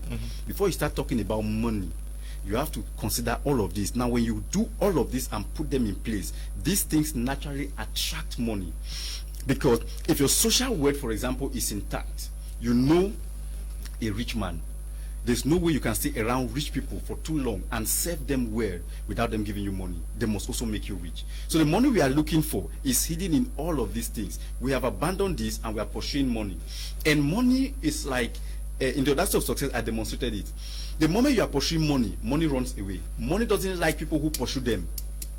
It's just like you, if you are dating a girl or you are trying to woo a girl. If you put too much pressure on her, they think you are not serious. They think you just want to sleep with them and go. If you overbulk them, they don't take you seriously. But when you talk to them and then leave them, they go and see, this guy talked to me, took my number, and never called me. What happened? They now started seeing value in you.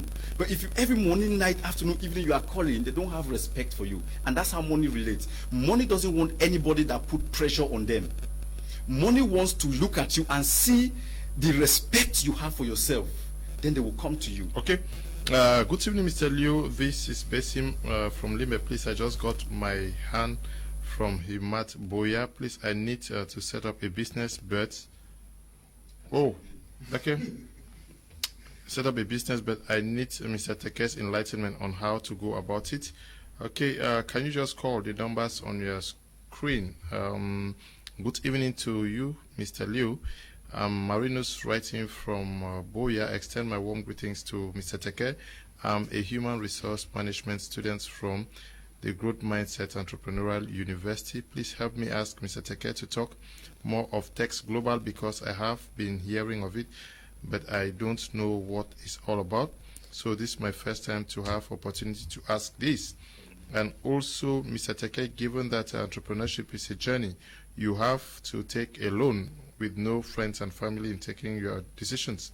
So my question is, how did you manage your family in the process? Because I know your family is not always by when they take such decisions. Okay.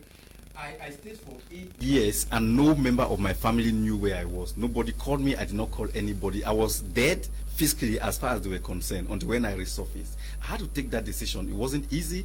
Looking at the fact that I had an issue where I was 17 and I got into some shady things and I got someone pregnant. So I had a baby that was looking up to me. As a normal Cameroonian, I would have taken that girl, put her in my house, and then but I had to abandon that responsibility and took the insult and disappeared. But today that child is living well. Okay. Mr. Teke, what if you are trying and not getting the money? Mr. Basingi Okay, good evening to all in the studio. I'm Linus from Yaoundé, Mimbo Man. Listening carefully to Mr. Teke's analysis of acquiring wealth inspires me. He's the main man and a time changer. I would like to share with him one-on-one. Just call the number. Good evening, Mr. Liu. I always feel very happy when watching Mr. Teke and his group. I learn much from them every day. More greetings to Mr. Buji and I'm Pride, writing from Dop. Good evening, Mr. Teke Samuel. How can someone make his business great? Amran is writing from Limbe. Good evening to you over there in the studio. I want to ask, 1 million is a good capital for buy, and how can I go about it? I'm called Ewane McBoy from Boya Town. I love the program. Call the number, please. Good evening, Mr. Liu. Thanks to Mr. Teke for giving us the wonderful advice. Grace is writing from Bamenda. Good evening, Mr. Liu. I'm Foster Inda from Bamenda. Please, I want to ask Mr. Teke Samuel that as an entrepreneurial, you need a business plan. So what are the procedures of a business plan? Call them. They will prepare one for you. Shalom, please. Can Mr. Teke make a difference between a businessman and entrepreneur? Yes, I'm sure he will answer that. Please, I like the program so much. It should be 2 times a week. Alpha Favor is writing from Bamenda. Alpha Favor, sir, why? Okay, good evening, Mr. Liu. I'm Fonga Kingsley from Boya. Please, how can I start up my own business? I'm a principal in St. Therese, Moliko, Boya. Okay, just call and I'm sure they will answer you. Good evening, Mr. Liu. Thanks so much for this topic, and people like Mr. Teke who are there to make Cameroonians see the reality of life. We need more of this. Marga Antoinette writing from Bamenda. No, we're talking about the population, the crowd. Yes, many persons will not want to make a move because they see how almost everybody is living. But to undertake this journey, you must cover your eyes to what the crowd is doing and push on, because you have seen what the crowd is not seeing. Yes, the truth is that, Mr. Leo, if you want to say everybody should say okay before you kick off, then you are going to stay on the same spot for long. And the truth is that entrepreneurship, usually you are seeking roads that have not been taken before, and usually people around you never see that with you, and the first thing they always do is that they discourage you. At one point in time, what I did was that I stopped explaining myself to people who don't matter. If you ask me what I'm up to now, I say I'm up to something that I don't know. I close the door somehow, because at one point in time when you start explaining yourself to people, they'll depress your depression, as we will say it on the street. You know, they'll depress you because they don't understand where you're going to. You're the vision bearer. And the first thing they'll tell you is that taxation will kill you. Yes. See, council will kill you. They start telling you reasons why you shouldn't take that road. But you are the person who carries this vision. You are the one who feels the burden. Because at one point in time, if you don't execute this thing, you are not living your life. It is heavy on you. But if you want that to give you okay, lie, you will never take that road. So the community is there, yes. Sometimes what the ideas they bring to you, they can be like some lamp lights that flash and maybe strengthen the ideas that you had in your head. But if it's that you're waiting that, okay, since I've decided to take this road, everybody around me, my family, my wife, my friends are going to appreciate this idea before I move, then you are going to stay there for quite a long time. Because even your classmates or your family members that you grew up with them, you people don't have the same journey. You don't have the same journey. At one point in time, you have to take your own road. And you can't take the road with all of them holding them. I mean, if you want to check my entourage now, for example, most of the people I hang around with now are people I've not known them for as long as 5 years, 3 years back. Because I'm not saying that those that I was relating with earlier, they were not great people. They were great people, but their road wasn't mine. They had their own roads, I had my own. I had to pave my own way. I had to start doing things that would make me relate with people that who will help me in my journey. Because initially, as I said earlier, my journey is that which I've been alone, you know. I spring from a family of 7 where I'm the only one who had O level, not to talk of degree and stuff like that. So it's something that the immediate environment doesn't understand me. My discussions cannot relate, you understand. And then the areas where I've stayed, I mean, new bear in Douala and stuff like that. My immediate entourage there, they were not really students and stuff like that. It has been that which I'm always having my own ideas and I can't breathe with them. So most cases I'm living their own life. But that burden of me living my own life has always been there. At one point in time, I had to cut off without apologizing. Okay. Good evening, Liu. It's Leslie from Boya, an AC technician. I move from home to home every day to repair fridges and air conditioners. How can I make my profession big? Call us using the numbers. We'll tell you how to do that. Good evening, Mr. Liu. Please, I'm a civil servant. When I heard Mr. Teke, I decided to buy a taxi and I don't want it to end. Please, can Mr. Teke help me to bring a way of doing taxi business that is having my business registered to enable me have partners? Agbo is writing from Mamfi. Call the numbers, Mr. Agbo. Okay, good evening, you in the studio. Stefan from Bipanda, Douala.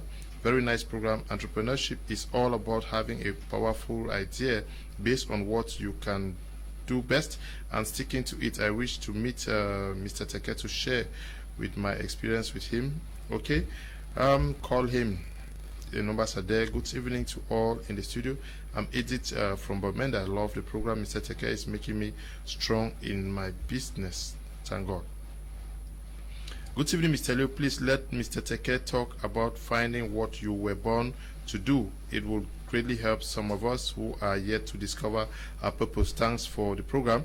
You may just be neglecting the purpose. You may know it and still asking yourself, like John the Baptist, whether Jesus Christ was the yes. Mr. Liu, please help me ask Mr. Teke if there are people he has spoken to them one-on-one and they still doubt him, because Mr. Teke is full of positive vibes and energy. I really need to know, because no matter how it will sound, I'm tempted to say that everything he says is right, though no one is perfect. Okay, Alex, we've gotten you 5 on 5. Glad to always read from you. Greetings, Mr. Liu, and a best regards to Mr. Teke. My question is, how can one excel on online business? It's Annabelle writing from Chang. Good evening to you, Annabelle. Muhammadu writing from Yaoundé says, good evening, Mr. Liu and co. Make sure that you invest in the right business before you fall in the hands of another. Chimar, okay. Good evening. Please, if someone does not have a startup capital, how does he do? Okay, ring the writing from Yaoundé says, good evening, Mr. Kum. I wish to ask Mr. Teke, how can one be a partner or engage with the text group? Can you just call? Good evening, sir. Can you improve the situation? There is a lot of breakage. I'm stressing to follow up. That is technical fault, maybe with at the level of the satellite or your cable distributor. Things are fluid here. Mr. Buji, we are looking at now. We also, as an entrepreneur, you must have an open mind to learn along the process. Of course, that's the first requirement. Like in any of our seminars where we start, we always talk about the reasons why many people are poor. And one of the reasons why many people are poor is because we talked about the type of archaic mental programming, the old mindset. Like you are in the 21st century and you are still having the mindset of the Stone Age. So there are people that when you ask them, when they see an opportunity, they start asking questions like, what if I fail? Like, we always categorize these people in our events. Someone will walk up to you. People who make money from the business, Tex Global, are those who actually are open-minded. They just embrace it and they learn along the way. They say, Mr. Teke, how do you do this? What would my money be used to for? How do you manage to pay us this amount of money that you pay us? And since 2 years ago, I registered, I've been there for 4 years, and there's never been a day that I've not received my payment. When you start asking questions while you are on the journey, they give you an opportunity to excel.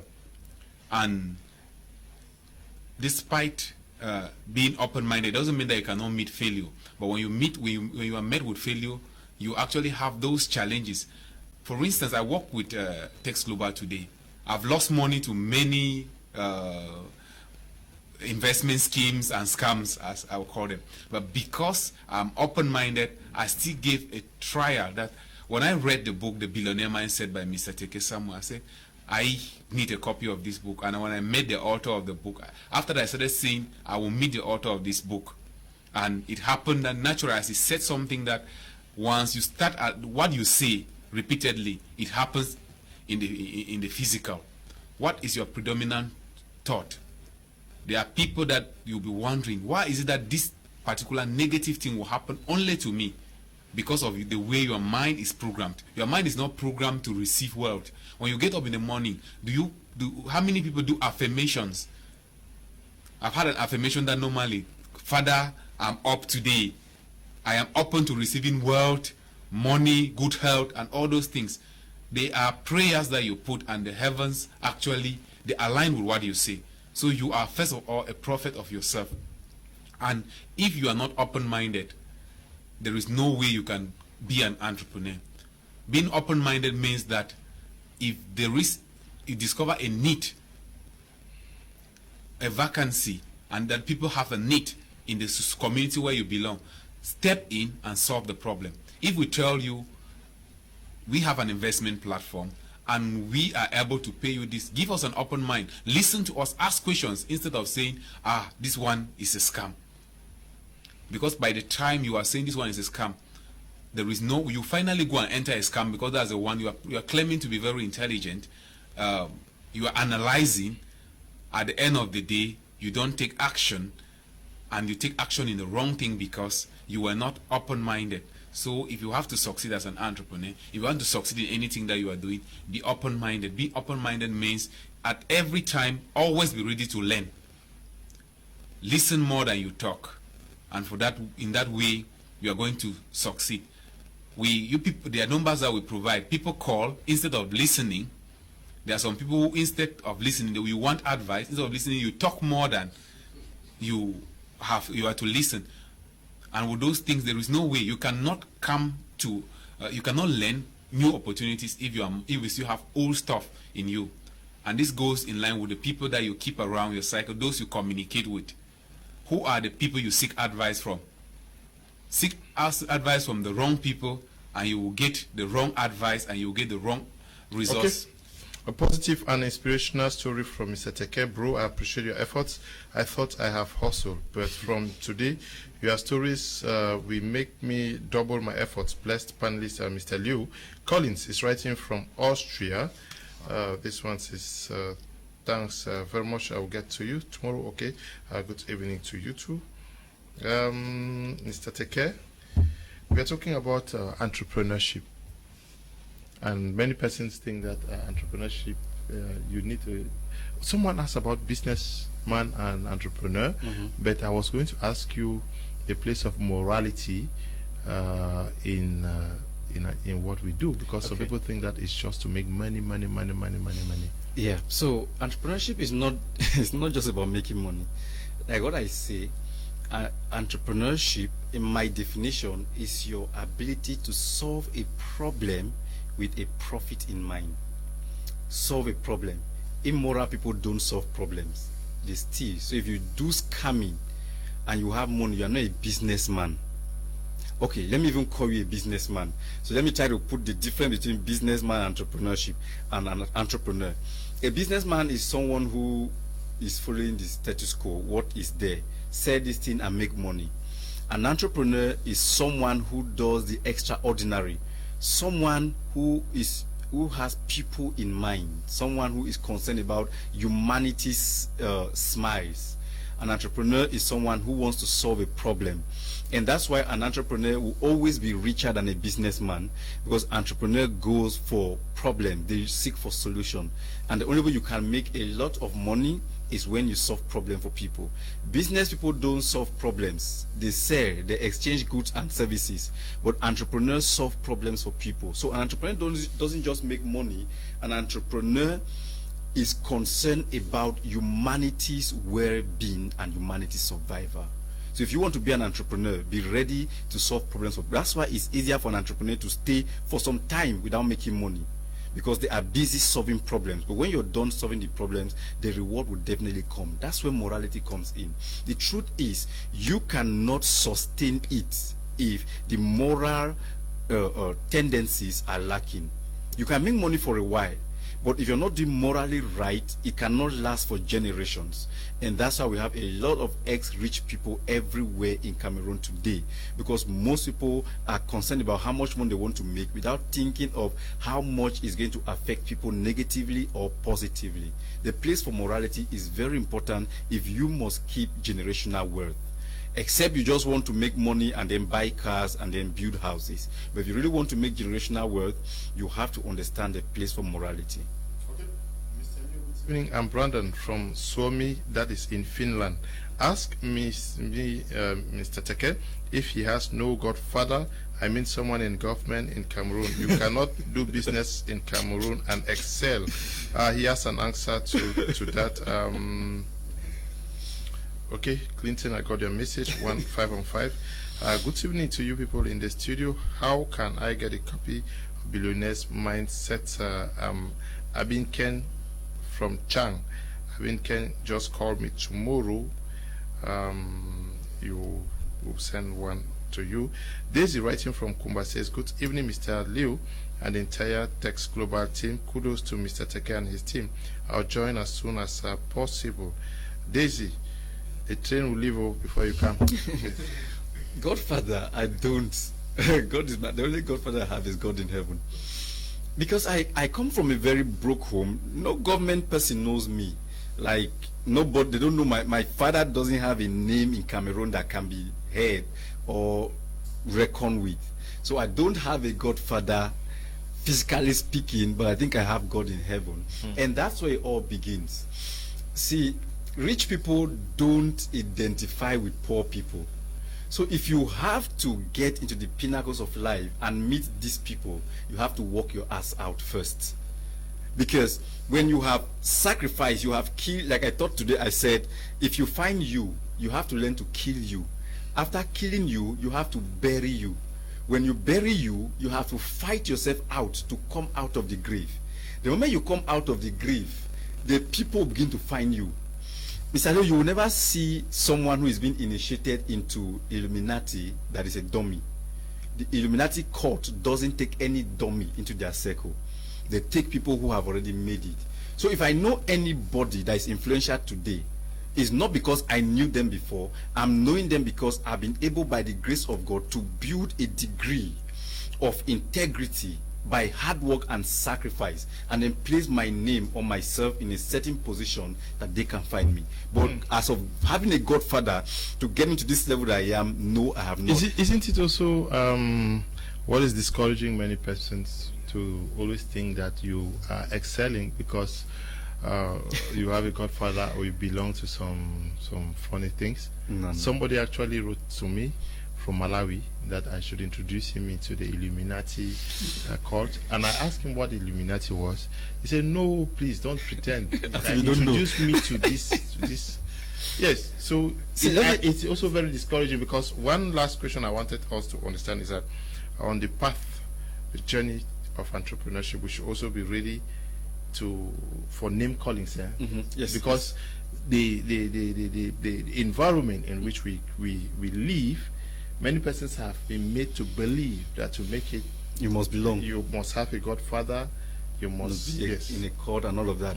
The truth is, the truth is, and I say this from the depth of my heart, the truth is, no court wants anybody that joins a court as a poor person that does not have a future, something to offer, will be the sacrificial lamb, will be the scapegoat. Every court is looking for someone that's already made it. So it's easier for you to be initiated as a struggling person who is working towards survival than to be initiated as a loser, as a loose person. So the idea is not whether you belong to somewhere. The idea is for you to belong yourself to somewhere and win the battle first. So don't look at any godfatherism. It doesn't work in business. It can come when you have started making it. But if you want to depend on it to survive, you end up living in the village and nobody will come for you. Because godfathers don't stay in the villages. They stay in Yaoundé. And poor people don't go to Yaoundé. So build yourself in the village. your whatever you have built can take you to Yaoundé. You will meet godfathers there who will just want to identify with you because of what you have become. Godfathers don't identify with people who are failing. If they can ever identify with you, someone, maybe your dad, had worked it out for you. That's why I always say in my seminar, I said, if you have no opportunity to build a network of successful people, you have to learn to build it for your children. And how do you do that? Send them to better schools. If you are in Douala, look for those schools where the governor, the delegate, the rich people's children go to. Borrow money, send your child to that school. Because what you are doing, if you send your child to that school, you are building a network of wealthy people for your child. So your child doesn't graduate from school and become as broke as you are. Broke not just for money, but broke in your social aspect. Okay. Good evening, Mr. Liu. You know information is a form of empowerment and kind of capacity building. But bro, I tell you, this program imparts so much. Pastor Teke is just anointing and imparting the viewers here. This kind of a free online finance class. Thanks so much for this, bro. We are all sorted out, taking notes. Tell Teke we will surely have an on-campus class here in Boya. Kudos, bros, and don't stop this program till I also hammer. Okay, Tiku Felix Ndip, you say I should not stop the program. Send school fees, send school fees. Yes, brother Tiku Felix, we are glad to know that you are watching the program. You always participate on the program. I extend greetings also to Madam. This one says, does Mr. Teke personally invest to promote people's businesses which have potentials? I'm sure they do. Greetings, Mr. Liu. I went to the seminar in Douala Hotel de la Falaise just to meet Mr. Teke, but I came to know that billionaires are too busy to meet them. You have to pay. How much should I pay? I'm the chainsaw operator in Yaoundé. No, just call, Mr. Teke. Please just call. We'll find out the way, and anytime I get to Yaoundé soon, I'll call him. I think he has spoken to me like 3 times. So we are not too difficult to see. It's just to know the right timing. Yes, thank you. So I promise I'm going to see you. I will do everything I can. Just put a call and keep reminding us. So anytime I get to Yaoundé, I'll personally see you. It's a promise. Okay. Good evening, Mr. Liu. Ngang Jo Zakari from Ede. I wish to ask this question to Mr. Teke. Is it advisable for me to save money at my primary stage of business, or is it important for me to invest it into my business? Good evening, Mr. Liu. I'm enjoying this program. How comes I noticed Mr. Teke's office Tex Global in Mutengene this morning, and you are talking about his journey this evening? I pray God connects me to the text group in case it seems to be. Toa Thomas writing from mile 14. Yes, they have offices in Kumba, in Limbe, Boya, Bamenda. Yes. Good evening, Mr. Liu. I am Pastor Elias in Douala. I want to congratulate Mr. Teke for having a spiritual mind set as a foundation. Principle for financial boom. I want Mr. Teke to say more on divine spiritual implications in making generational wealth. Okay, we are going to focus on that one day. Greetings, sir. I'm called Emmanuel from Bamenda. My question: can an entrepreneur do without a mentor? Good evening, Mr. Liu. It's Mr. Magnus Funui. Thanks for your program. It's really flesh to dry bones.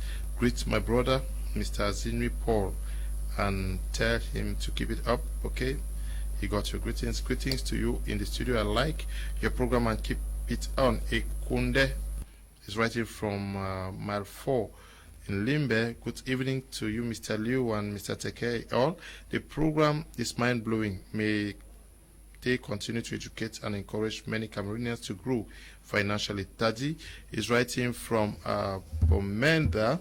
Now, we are going to be running up under 5 minutes, but the journey to entrepreneurship, that is to become richer, rich in the godly way, not rich by spoiling people of their resources, not scamming.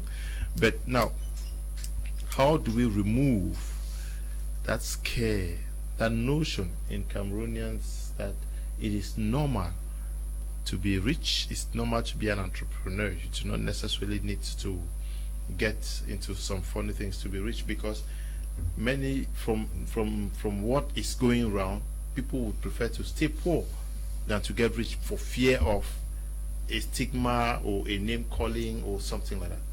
Okay, my general manager takes to Cameroon. I think yesterday told me something. He said we're discussing, and she was telling me something that someone said, and I was like, "Why are human beings like this? Can't they see the whole struggle?" And there's something she said. She said it is high time you started understanding, taking what people say normally. Someone has called me once and said they were watching TV in their house and they saw me on TV, and they stopped watching the TV and the whole house was my name. A particular group was saying, I'm a cultist, I'm a Nyongo man, that boy that's still in Nigeria, we know who Nigeria is, and that sort of people saying that, no, I know this guy, he can never be. So they all argued until, at the end of the day, they concluded the majority won that I'm a Nyongo man. And that's what people is saying, I'm a scammer. And so these things are normal. Like I said one time, that the average Cameroonian has not seen a rich man. That is why they feel like you cannot, because they have been like this. Someone has stayed for 45 years. They have done all they can and they've not been able to get money. So where did you come from?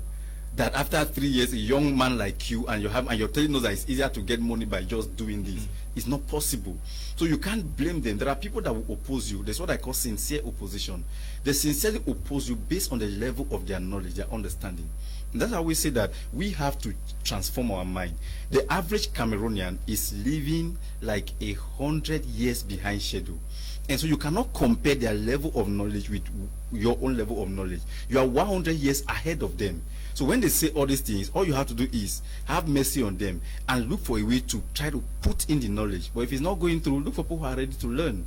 Because truth is, you can prove yourself by the result you produce. So instead of wasting too much time trying to defend yourself for justify for the names they are calling you, just go ahead and produce the result. With time, they will identify with you, because result is what pays. Okay. Augustine writing from Gabon says, hello, Mr. Kum, good evening. Your programs are good. I want to thank Pastor Teke Samuel for giving himself to develop entrepreneurs. The church is one of the place that needs you more. Thanks. God bless you all in Jesus' mighty name. Amen. Pastor Awa Benjamin writing from Gabon. Hello, Mr. Leo. Please, I want Mr. Teke to throw more light on how to sell business. Thank you. I'm Augustine. No, it's Augustine who is writing from Gabon. Prosper writing from Benin that says, great program there, Mr. Kum. I'm enjoying the program. Thank you very much. I'll take a few messages and then we end it for tonight. Hello, Mr. Leo. Good evening again. I wanted to ask Mr. Teke if Tex Global invests in people business or you have to invest in Tex. I said yes, it's possible. Good evening, Mr. Leo. I'm Dione writing from Douala. I want to thank Mr. Teke for his wonderful book, The Billionaire's Mindset. I'm really inspired by the book. My only problem now is which business to start in Douala. Please, Mr. Teke, advise me. Oh, look for opportunities around. Where are you living? Yes, good evening to you all in the studio. It's Jordan from Kumba to Limbe. My problem is that I don't have a steady job, but I still manage to earn some money, but I can't save this money to start up a business on my own. That is all. Thank you for the program. God bless you. Good evening, Mr. Leo. I love the program. Teke Listaff writing from Yaoundé. We have to end here, unfortunately. Mr. Buji, thank you for coming. It's been a pleasure, and it's always wonderful sharing with our amazing audience out there. And they keep improving, they keep contributing, and I can feel good. I will say this quick one: if you have not got your copy of The Billionaire Mindset, I think that's where your journey to entrepreneurship should start. Pick the copy. You are going to have Mr. Teke's complete story, because when he writes his story within the lines, and it's going to inspire you to take actions towards your journey if you really want to make a difference in life. Paul from Moment, I see you want to put some money into action and you want Mr. Teke's advice. Please, can you just call the numbers on your screen? Thank you, Mr. Neba, for coming. Thank you so much, Mr. Leo. I think it's always a pleasure for me to be here. this is the right time that we should be coming up with more discussions like this. Some of us grew up without ever having an opportunity to hear people discuss this, not to talk of people of our age. And I think that my Media Prime is doing the right job. I'm so happy for the contributions that are coming. Let's keep building each other, and certainly we are going to leave a legacy for the community that is coming after us. Mr. Teke, thank you for coming. Thank you so much, Mr. Ilio, and my Media Prime. I think we're doing well, and I pray that all of these things we're discussing, our viewers are going to take it seriously. And yes, let's see how in the next 3, 4, 5 years we'll be able to change the state of our country, because it's a responsibility, and we have to take it as an individual responsibility to change our community and to change our country. Together, we can make it work, and we can change the state of Cameroon. Thank you. Okay. Yes, believe in people, Don't buy it in the market. Somebody cannot be speaking so well, talking so much intelligence, and you think that he's succeeding because of some other things. Please, just build yourselves up, and you'll be able to do what he does. We want to thank you all who took time off to watch the program, and to the production team. Stay blessed. Bye-bye.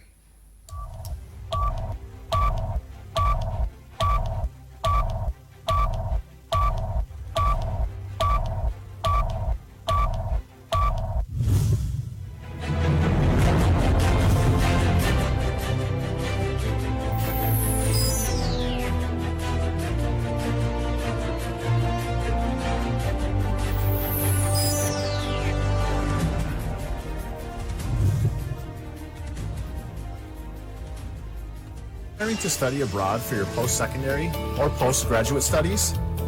Stand a chance to win a $1,000 or $500 tuition fee scholarship. Attend the Harvest Field Education Virtual Fair on Saturday, the 1st of May from 4 to 8 p.m. West Africa time. Meet reps from top institutions in Canada, the UK, Ireland, and the USA. Chat, download their materials, and upload your credentials for immediate assessment. Access is free, but registration is compulsory. Visit harvestfieldedu.vfairs.com to register now. You will receive a confirmation email with your login details to join us from the comfort of your home. Harvest Field Education Services, your best guide to studying abroad.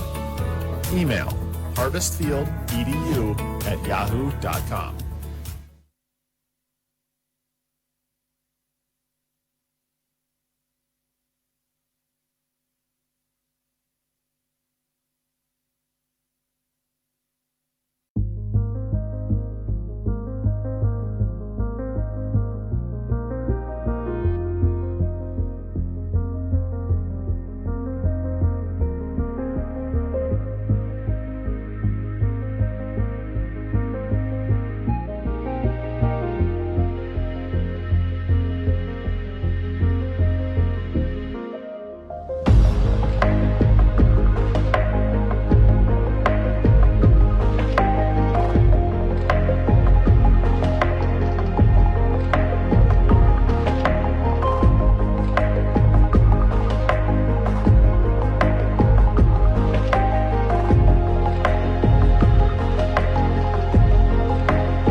Psalms 51 verse 10 says, "Create in me a clean heart, O God, and renew a right spirit within me." Yes, it's on that note we get to tell you welcome to another spirit-filled edition of your favorite choral gospel music program, Sing It, where we get to come alive with music. And when we talk about coming alive with music, what other beautiful way can we start the program than with these very beautiful, dynamic people? They African credo, singing us nothing but just splendid choral gospel music. Enjoy.